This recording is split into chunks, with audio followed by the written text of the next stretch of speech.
नमस्कार, मैं हूं आनंद शर्मा और आप देख रहे हैं इंडिया अब तक समाचार। अगर आपने अभी तक हमारे चैनल को सब्सक्राइब नहीं किया तो हमारे चैनल को सब्सक्राइब कर लीजिए। बेल आइकन के बटन को दबाइए ताकि नोटिफिकेशंस आपको मिलती रहे। शिक्षा का बाजारूकरण हो चुका है, इस बारे में कोई दो राय नहीं, और ये मेरी राय नहीं है, आम जनता की राय है।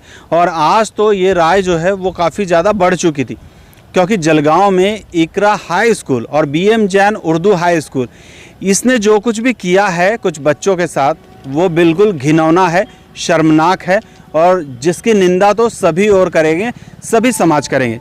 दरअसल इकरा एजुकेशन सोसाइटी जो है उस पर एक परिवार का अधिकार चला कर रहा है काफ़ी दिनों से, और लोग ये कहते हैं कि ये परिवार लगातार मनमानी करता आ रहा है और लगातार मनमानी करता है। पैसे देकर भी एडमिशन नहीं कराना, अपनी मनमर्जी चलाना, ये इस सोसाइटी का, यहाँ जो लोग काम कर रहे हैं, ये जो भी इकरा एजुकेशन सोसाइटी या इस सोसाइटी के अध्यक्ष और पदाधिकारी हैं, ये इन सब की मनमानियों का राज यहाँ पर जब चलता है तो आपका कुछ भी नहीं चलता। और ये साबित हो गया, वहाँ जो पढ़ाया करते थे एक समय एक शिक्षक, उनके 2 बच्चों को और उनके भाई के 2 बच्चों को स्कूल से निकाल कर। यूँ तो सरकार बड़ी बड़ी बातें करती है समाज को चलाने के लिए, कभी कभी तो जो संस्था के अध्यक्ष है वो भी बड़ी बड़ी बातें किया करते थे। अभी तो काफ़ी दिनों से वो मीडिया के सामने नहीं आए हैं, लेकिन जब आया करते तो बड़ी बड़ी बातें समाज सुधार की किया करते हैं। समाज में उनकी एक प्रतिष्ठा है, तो समाज में जो प्रतिष्ठा है उसको देखते हुए इस तरीके के जो आरोप लग रहे हैं ये बिल्कुल भी बर्दाश्त नहीं होने चाहिए। इस तरीके के आरोप तो किसी भी स्कूल के लिए तो होने ही नहीं चाहिए। स्कूल जो है वो शिक्षा का मंदिर है, स्कूल में पढ़ना पढ़ाना सबका अधिकार है।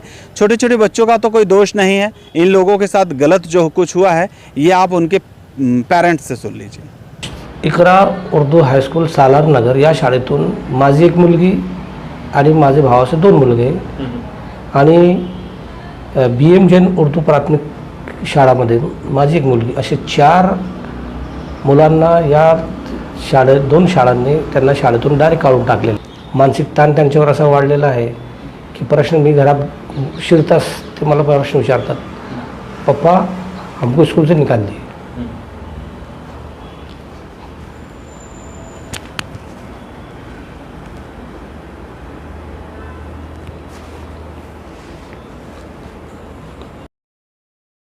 ये थे बच्चे के पेरेंट्स जो बता रहे थे कि किस तरीके से ज़्यादती हुआ करती है और हो रही है। आपको ये जानकर बड़ी हैरानी होगी कि लिविंग सर्टिफिकेट यूँ तो बार बार जाने के बाद भी स्कूल वाले नहीं देते हैं, लेकिन यहाँ इस संस्था ने बाकायदा पोस्ट के ज़रिए लिविंग सर्टिफिकेट बच्चों के घर पर भेज दिया। 15 तारीख को स्कूल खुलने वाली थी, बच्चे बेचारे बहुत आशा के साथ तैयार होकर स्कूल आए पढ़ाई करने के लिए, लेकिन उन्हें अंदर नहीं जाने दिया, उन्हें गेट पर ही रोक दिया गया।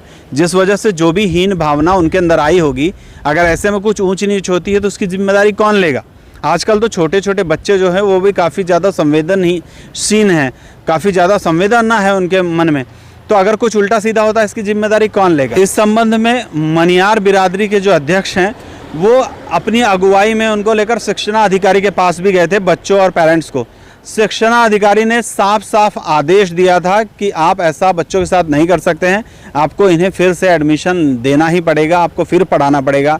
लेकिन आप इस बात से उनके रुतबे का और उनकी अकड़ का, जो संस्था है उसकी अकड़ का पहचान बना सकते हैं, समझ सकते हैं कि उनमें इतनी अकड़ है कि शिक्षा अधिकारी के आदेश को भी उन्होंने ठेंगा दिखा दिया और बाकायदा उन्हें ये लिखकर भेजा गया है कि आपके परिवार वाले, आपके रिश्तेदार हमारे साथ गलत कर रहे हैं, कोर्ट में केस कर रहे हैं, इसलिए बच्चों को निकाला जा रहा है, जो कि बिल्कुल भी गलत है। इस संबंध में जिलाधिकारी को भी निवेदन दिया गया। क्या कहते हैं मनियार बिरादरी के फारूक शेख, ये सुनिए। तिथे शिकता आता इथे आता घरी रजिस्टर पोस्टाने, आणि तुम्हाला आश्चर्य वाटेल त्यांनी कारण काय लिहिलेलं आहे, reason for leaving the school, हसण्यासारखे। आता एस पी साहेब असले, as a precautionary step due to parents, पालक तुमचे काही आमच्यावर कारवाई करू नये म्हणून आम्ही तुम्हाला काढतोय। म्हणजे हसण्यासारखे इतके मोठे उच्च पदस्थ आहेत, डॉक्टरेट आहे, संस्था चालक, डॉक्टर बशीर जे आहेत मुख्याध्यापक त्यांचे मेडिकल बिल यांनी माहितीच्या अधिकारात मागितलं होतं, तर ते म्हणतात तुम्ही माझ्या वडिलांचं मेडिकल बिल मागितलेलं आहे, त्याच्यामुळे मी तुमच्यावर तुमच्या मुलांवर कारवाई करतो आहे. म्हणजे किती डेअरिंग आहे त्यांची. जिल्हा मण्यार बिरादरीच्या माध्यमाने आम्ही संपूर्ण समाज आज त्यांच्या पाठीशी उभा आहे, या लहान मुलांच्या आणि या मुलींच्या. आणि या लहान मुलं मुली त्यांच्या वर्गातले आहे, ते यांना सपोर्ट द्यायला आले की यांच्यावर अत्याचार अन्याय जो झालेला आहे तो आम्ही सहन करणार. ये थे मनियार बिरादरी के अध्यक्ष फारूक शेख, जो हमेशा से समाज कार्य किया करते हैं और आज भी फिर किसी के साथ हैं जिनके साथ अन्याय हुआ है. बच्चे, छोटे छोटे बच्चे पुलिस थाने और जिलाधिकारी दफ्तर के चक्कर काट रहे हैं ऐसे समय जब इन्हें स्कूल के चक्कर काटने चाहिए. क्या प्रभाव पड़ेगा इनकी ज़िंदगी में, क्या जो इमेज बनेगी शिक्षा की, शिक्षा विभाग की, एक कॉलेज की, एक स्कूल की इनके मन में, ये बहुत सोचने का विषय है. समूचे समाज को इस ओर सोचना चाहिए. और मैं तो ये कहूँगा कि उर्दू स्कूल है, सभी समाज के लोग जो हैं, एक समुदाय है जो उर्दू पढ़ा करता है, सभी को मिलकर उन्हें समझाना चाहिए. कोई भी संस्था हो, अगर शिक्षा संस्था है, वो किसी की भी जागीर नहीं है. उनको सभी चीज़ों का ध्यान रखना पड़ेगा, नियम कानून का ध्यान रखना पड़ेगा.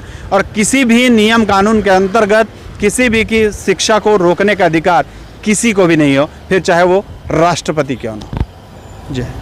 आता केम्ब्रिज युनिव्हर्सिटीच्या दर्जाचं शिक्षण मिळेल आपल्या जळगाव शहरात विद्या इंग्लिश मीडियम स्कूल येथे. Cambridge knowledge programme, Cambridge pre primary holistic programme, coding with Tech Mahindra, Euphoria Club, Vidya Kala Manch, विद्या रंगमंच व विद्या स्पोर्ट्स क्लब अशा सर्व सुविधा फक्त विद्या इंग्लिश मीडियम स्कूल या ठिकाणी. सोबतच स्पेशियस क्लासरूम व एक्सपर्ट शिक्षकांचे मार्गदर्शन. Vidya English medium school, DMart जवळ, JK park road, Jalgaon. Admission open for nursery to 10th standard.